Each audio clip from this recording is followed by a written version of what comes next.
Olá, vamos agora neste vídeo dar atenção ao contrato de compra e venda, mas no que diz respeito aos seus elementos essenciais. Nós vamos falar do que aqueles elementos que são imprescindíveis para estarmos diante da existência do contrato. Quando não ausente qualquer elemento essencial em um contrato, ele não existe. Quais são os elementos essenciais do contrato de compra e venda? Artigo 482 do Código Civil. A compra e venda, quando pura quer dizer que não está sujeita a condições suspensivas, a condições que vão dar o início depois. A compra e venda considerar-se-á obrigatória e perfeita desde que as partes acordarem no objeto e no preço. Ou seja, uma vez presente o consenso, uma vez presente a definição ou um consenso sobre o objeto, sobre a coisa que se está comprando e vendendo, e sobre o preço, o pagamento da coisa, estamos diante de um contrato de compra e venda. Consenso sobre o objeto, que se desdobra em duas facetas: o objeto, a coisa propriamente dita, e o objeto, o preço a ser pago.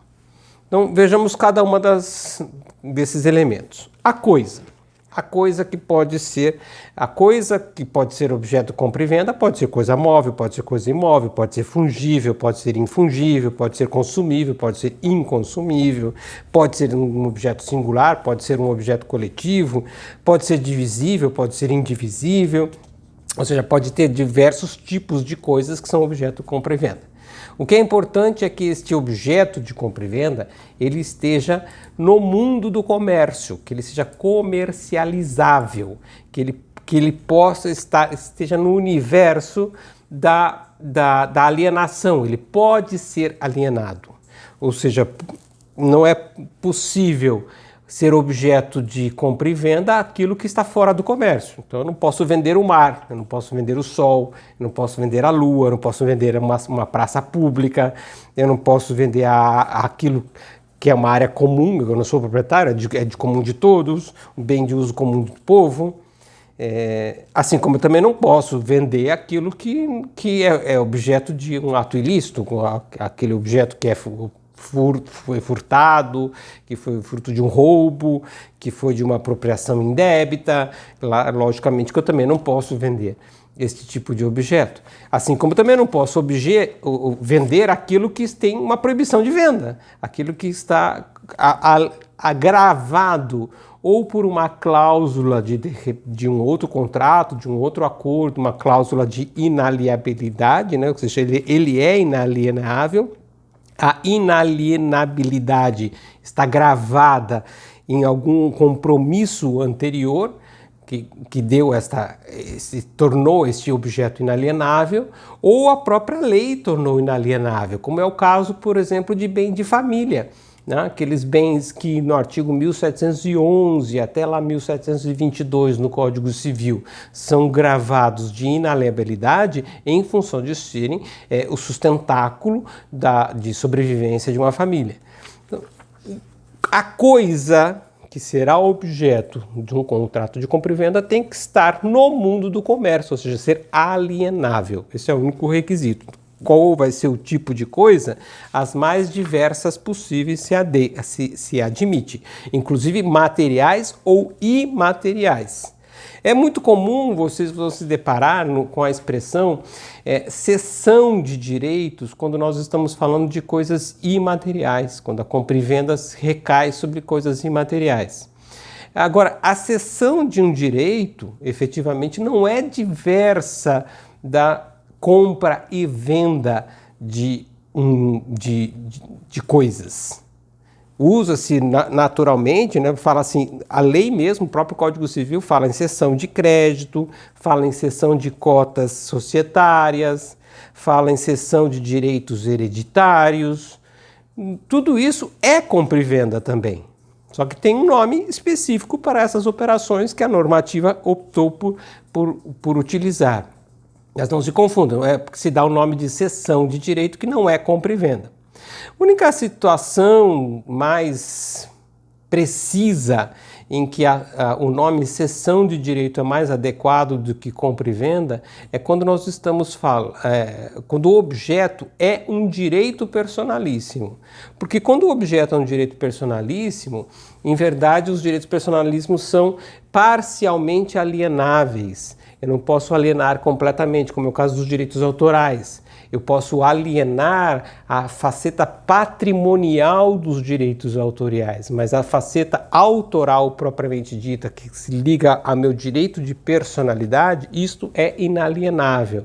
Então, nestes casos em que nós estejamos falando de direitos personalíssimos, seja direitos autorais, direitos sobre propriedade intelectual, como os direitos sobre um software, sobre uma marca, sobre uma patente industrial, esses direitos propriamente é mais adequado falar em cessão, sim, ao invés de falar de compra e venda, porque nunca há uma cessão completa, ela é uma transferência completa. De qualquer forma, pode-se alienar, ou compra e venda pode recair sobre coisas materiais ou imateriais. É importante que elas sejam determináveis, ou seja, que elas estejam determinadas no próprio contrato, na sua singularidade, quantidades e qualidades, que seja determinado a coisa, ou se não estiver determinado completamente, que seja determinável, que eu consiga desenhar pós assinatura dos contratos, com regras ali previstas, qual será esse objeto, qual vai ser a coisa futura, ou seja, posso comprar coisa futura, pode o contrato de compra e venda recair sobre coisa futura. No entanto, esta coisa futura precisa ser determinável, é possível. Há algumas proibições de coisa futura, não posso comprar coisa futura, por exemplo, não se admite no direito brasileiro o que se chama pacto corvina, que eu não posso comprar de outra pessoa o direito à herança que ela terá enquanto ainda está viva a pessoa que seria quem deixaria os bens para o herdeiro. Então, se proíbe o pacto corvina, que é esse pacto de comprar o direito futuro de herança da pessoa, ainda nem faleceu, já estou comprando a herança. Isso está proibido no nosso direito. No entanto, depois que falece a pessoa, depois de aberta a sucessão, pode-se alienar o direito hereditário, mas a pessoa já morreu, aí se pode, aí já não é pacto corvina. Eu posso alienar a propriedade, eu posso comprar a propriedade, mas também posso comprar a posse. Também posso fracionar o objeto no seu domínio, na integralidade do domínio da coisa, mas também só da posse. A posse pode ser, portanto, objeto de venda. Os requisitos essenciais são esses. O objeto tem de ser individualizado ou ser possível de individualizar com critérios já pré-determinados no contrato. Ele pode já existir ou vir a existir, ter a possibilidade de vir a existir, e tem de estar no comércio de qualquer forma. Tem que ser possível ser alienado, ser possível ser transferido para o comprador. Discussão que se dá, e há uma divisão entre os doutrinadores, sobre a possibilidade da venda de coisa alheia. Se é admissível a venda de coisa alheia, vender aquilo que não é seu. Do ponto de vista lógico, não teria sentido, quer dizer, se a coisa não é minha, não posso vender para outro.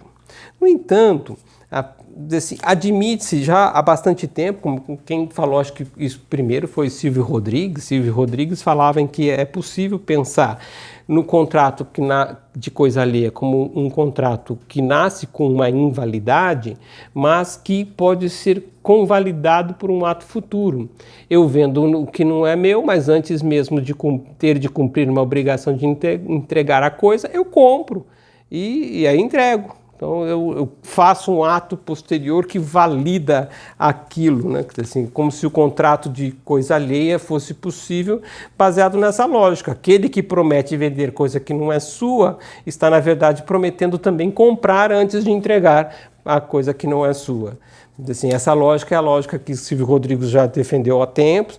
Zeno Veloso também pensava desta forma, essa possibilidade de revalidação do contrato, desde que assim, as partes, o adquirente esteja de boa fé e o alienante também esteja de boa fé, ele vai comprar e depois vai entregar a coisa. Serpa Lopes também admitia esse tipo de realidade, e isso de alguma forma viu-se consolidado em nosso ordenamento jurídico, quando lá no artigo 1268, deixa eu chegar lá, 1268, parágrafo 1º, fala assim, se está falando do caso de tradição, na aquisição de propriedade imóvel, se o adquirente estiver de boa fé e o alienante adquirir depois a propriedade, considera-se realizada a transferência desde o momento em que ocorreu a tradição.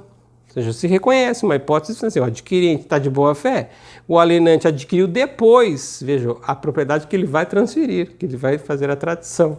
Então, é admissível e considera-se a transferência desde o momento em que ocorreu a tradição.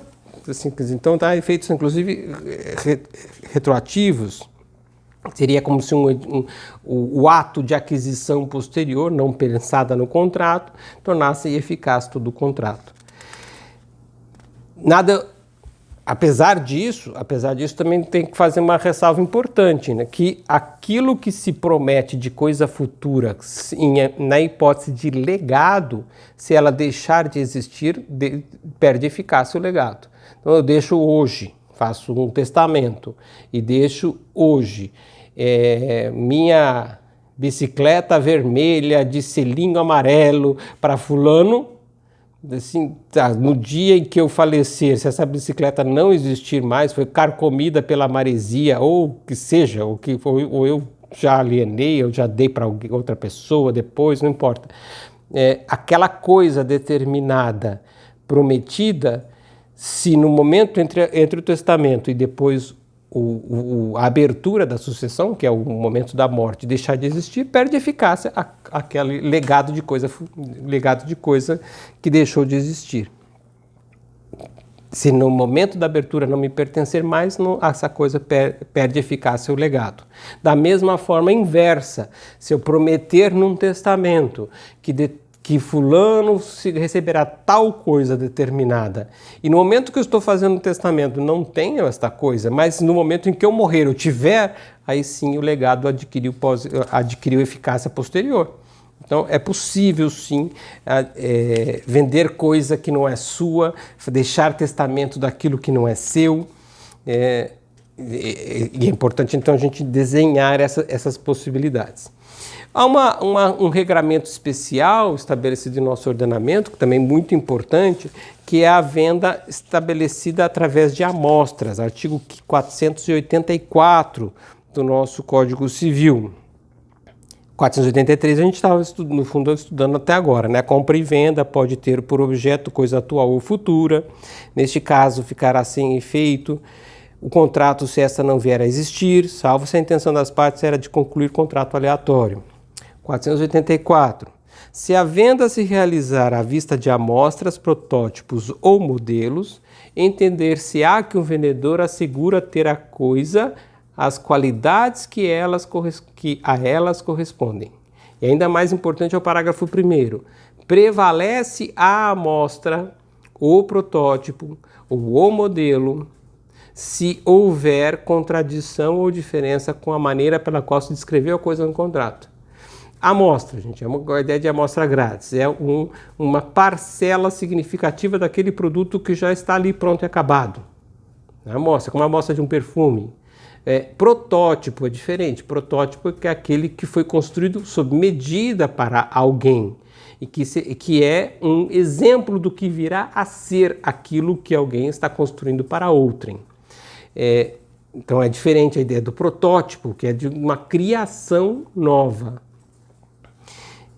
Ambos essas possibilidades, seja amostra, seja protótipo, seja modelo em geral, modelo arquitetônico, desenhos, você faz o croquis, você faz assim em escala, essa é a ideia de modelo. Assim, esse tipo de apresentação por amostra, por protótipo, por modelo, condiciona as regras do contrato, sobrepõe ao texto escrito. aquelas qualidades que tiver a amostra, tiver o protótipo, tiver o modelo, se sobrepõe àquilo que está escrito no contrato do ponto de vista concreto. Se não tiver as qualidades propostas, as partes podem reajustar o contrato, mas eles entram no contrato aquilo que não está só no texto. Veja, os contratos são formados de textos, os textos são instrumentos reveladores dos contratos, o instrumental texto revela a relação contratual, mas também os comportamentos e também os atos. Então, deixa-se claro aqui um ato concreto fora do texto que integra a relação contratual. Qual o lugar da tradição, né? Qual o lugar da entrega? Da entrega da coisa é o lugar ordinário onde ela se encontrava. Se não estiver nada disposto, onde se entrega a coisa, é o lugar onde ela estava no momento da venda. Diferente do lugar do pagamento. O lugar de pagamento, por regra, se não disposto nada, é o domicílio do devedor. Assim, mas a regra onde está a coisa vai ser retirada, onde estava no local da venda. Tudo isso com relação à coisa. Com relação ao preço. Com relação ao preço é importante deixar bem claro que, a primeira regra bem lógica é que o preço não pode ser simbólico. O preço simbólico desnatura o contrato de compra e venda. O preço simbólico torna o contrato de compra e venda doação. Então, o contrato tem que ter um preço real, um preço que corresponda aproximadamente ao valor do mercado. Ele tem que ser um preço determinado ou determinável. Pelo menos há que estabelecer um preço, critérios para que o preço seja determinado no futuro, determinável no futuro.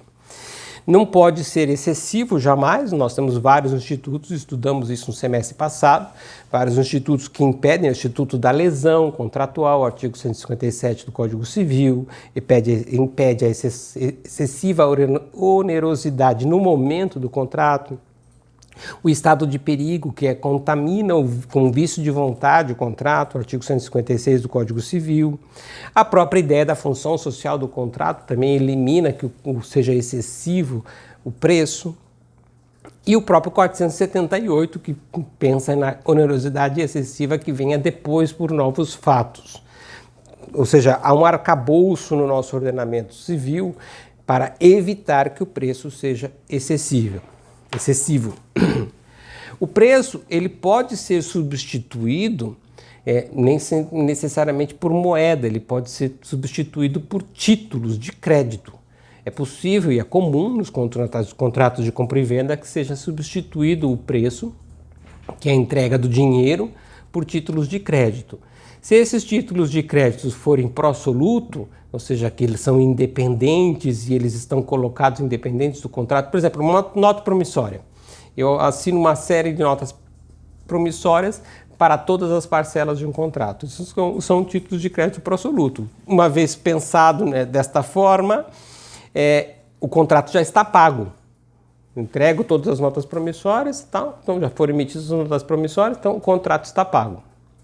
As notas promissórias ganham independência, podem ser cobradas independentemente da sua origem. Se o título é pró-solvendo, ou seja, eu dou um cheque para você descontar ou pagar, e pagar. Se o cheque não for descontado, porque está sem fundo, ele não estará pago o preço. Então, quando o título de crédito é pró-solvendo, é preciso compensar o título antes de se considerar o pagamento feito. O pagamento mais ordinário de todos é feito por cartão de crédito. Então, o cartão de crédito é um título pró-soluto. Uma vez passado o cartão de crédito, está pago o preço, está cumprida a obrigação do devedor. A questão de pagar o cartão de crédito depois já é uma outra relação jurídica que fica independente à parte. Nosso ordenamento não admite, salvo por em situações excepcionais, que o preço seja fixado em moeda estrangeira ou em ouro, artigos 318 do Código Civil. Há a proibição constitucional do preço ser estabelecido com base no salário mínimo, artigo 7º, inciso 4º da Constituição Federal. Então, não pode-se fixar o preço ancorado em múltiplos do salário mínimo, né? Múltiplos ou divisores do salário mínimo. Nem pode-se fazer isso fixando o preço do contrato em ouro ou em moeda estrangeira. Tem que ser em moedas, tem que ser em reais. Salvo exceções, algumas exceções previstas em lei. A fixação de preço, por regra, é de ambas as partes se juntam e fixam o preço, mas pode ser estabelecido o arbitramento por terceiro, quando efetivamente nós temos uma situação em que é preciso um conhecimento técnico para dizer o preço justo. Pode ser estabelecido a cotação da mercadoria num determinado mercado, né, no mercado de bolsas, no mercado de uma cotação daquele produto num determinado momento, ou a aplicação de determinados índices ou parâmetros, índices financeiros para fixar o preço. Ausente o preço, o contrato tem a carência de dos elementos essenciais. Então, por isso, fez-se uma saída pela tangente, um preenchimento da lacuna de eventual ausência da fixação de preço pelo Código Civil, ao estabelecer, no artigo 488, olha o seguinte: convencionada a venda sem fixação de preço ou de critérios para sua determinação, se não houver tabelamento oficial, entende-se que as partes se sujeitarão ao preço corrente nas vendas habituais do vendedor. Então, a lei fez um preenchimento de lacuna, né? Se as partes não estabeleceram um preço no contrato, não é por isso que o contrato se torna inexistente, porque a lei supre esta ausência quando é possível identificar essas vendas habituais. Claro que se é uma venda singular, não tem como usar esse artigo, mas se é venda habitual, tem um preço habitualmente vendido por fulano, sempre que está um comerciante que está no mercado, é possível suprir.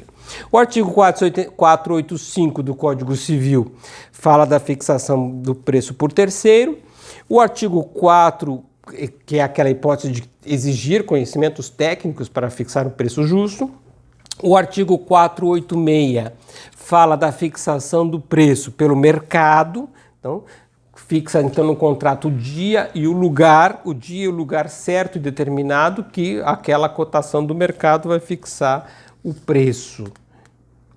E não temos no nosso Código Civil atual, no Código Civil anterior, de 1916, tinha uma regra que não foi repetida no atual, que estabelecia-se o valor do preço mudar no mesmo dia que se pegasse a média do valor daquela coisa. Era o artigo 947, parágrafo 4º do Código Civil de 16. Pode-se usar isso por analogia, pela lógica, ainda no direito atual. O artigo 487 diz que é lícito às partes fixar o preço em função de índices ou parâmetros, e aqui é preciso fazer algumas observações que me parece que são relevantes. O índice faz que varie o preço entre aquele momento em que se faz o contrato e aquele momento que ocorrerá o pagamento.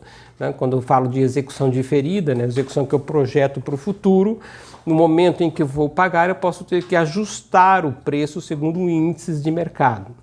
E alguns índices são permitidos e outros têm que tomar cuidado. Por exemplo, o Índice Nacional da Construção Civil, INCC. A sua utilização, segundo a jurisprudência que se firmou nos tribunais nacionais, só é adequada quando nós estamos falando de imóvel que não foi construído. A variação dos preços dos insumos da construção civil são a base desse Índice Nacional da Construção Civil. Então, enquanto um imóvel não é construído, a aplicação do INCC para ajustar o preço é razoável. Ou do CUB, né? O CUB, que é outro índice, né? O custo unitário básico, também é da construção. Esses dois índices só podem ser utilizados, ou legitimamente utilizados, na fase da construção. Passou a fase da construção, tem que se aplicar em outros índices, como o Índice Nacional de Preços ao Consumidor, como Índice Geral de Preços de Mercado, ou seja, eu tenho que ir para outros índices que não sejam atrelados àquele momento específico da construção. O 488 fala do preço habitual. O que mais importante disso aqui? É importantíssimo falar também do seguinte, falar do que há, geralmente, na hora de fixar no contrato de compra e venda, é usual termos alguns acréscimos a uma compra e venda. É muito comum a compra e venda estar acompanhada de seguro, é muito comum a compra e venda ter de estar acompanhada de contrato de transporte, porque dependendo da natureza do objeto é preciso realmente protegê-lo, dependendo do que tem que garantir a entrega, né? Garantir o translado. Ordinariamente, a despesa da entrega é por parte do vendedor, assim como ordinariamente é por parte do comprador a despesa de registro, né? De transferência dos bens, de transferência a escritura e registro é o comprador que paga, como regra ordinária, artigo 490 do nosso Código Civil. E a despesa de entrega, ordinariamente, é do vendedor. Mas é muito comum, dependendo da natureza, do valor do bem, que esteja agregado ao preço, por isso que eu falo agora, nesse momento, esteja agregado ao preço os custos de seguro e os custos de transporte, até determinado ponto. Né? O seguro até entrar em um navio, o seguro até chegar no porto de destino, ou o seguro e transporte até chegar no próprio consumidor. Ou seja, há várias cláusulas chamadas Incoterms, né? As Incoterms dos contratos de transporte, fixam esta regra de repartição, assim, o seguro e o transporte vai ser custeado até onde? Vai até entrar no navio, então é free on board, cláusula FOB. Né? Então, há várias cláusulas, cláusula CIV, cláusula FOB são as mais comuns, mas há várias cláusulas repartindo a responsabilidade de seguro e transporte entre comprador e vendedor. Mas mais do que repartindo, também incluindo no preço. Muitas vezes o preço já está abrangendo o custeio de seguro e de transporte. Então, o preço muitas vezes ele é modificado por isso. Há uma cláusula importante que é relacionada à exceção do contrato não cumprido, né? A exception non adimplete contratos, que aprendemos na teoria dos contratos, a teoria geral dos contratos, e a exception non rit adimplete contratos, que efetivamente impactam, né, no contrato ser ou não ser cumprido e são regradas repetidas no contrato de compra e venda, quando fala no artigo 495, por exemplo, né, não obstante o prazo ajustado para o pagamento, se antes da tradição o comprador cair em insolvência, poderá o vendedor sobrestar na entrega da coisa até que o comprador lhe dê caução. Então vejam que assim, aquilo que está previsto lá no artigo 477, né, 477, que se aparece o quadro de insolvência, pode se estabelecer um novo rito, né, um novo rito exigindo-se garantia ao contrato, está previsto no 491, assim como está previsto no 495, desculpa. Assim como no 491, não sendo a venda a crédito, o vendedor não é obrigado a entregar a coisa antes de receber o preço. Isso fixa a sequência de quem cumpre a obrigação primeiro. Então, quem cumpre a obrigação primeiro é o comprador de entregar o preço, depois o vendedor de entregar a coisa. Podia ser outro desenho? Podia, mas aqui foi estabelecida a sequência. Estabelecendo a sequência, é possível invocar o 476, né? Exception non adimplete contratos. Enquanto um não cumpre um, outro não pode exigir o do outro, a obrigação do outro. Então, ali nós temos uma possibilidade, né, diante de quadros de insolvência. Isso tudo tem a ver com o preço, lógico, né? Porque o quadro de insolvência afeta o preço e pode ser agregado, então, ao preço não só o transporte, não só o seguro, mas eventual garantia para quando se há uma suspeita do pagamento do preço, né? Sobre o pagamento do preço. Por fim, falamos então da coisa e falamos do preço. E, por fim, é preciso entender, né, que a coisa e o preço têm que ser partes do consenso. É com o consenso que se elabora o contrato. Para que exista consenso, É preciso, do ponto de vista prático, simplesmente que as partes tenham capacidade jurídica, capacidade civil, né, capacidade de fato, que elas não tenham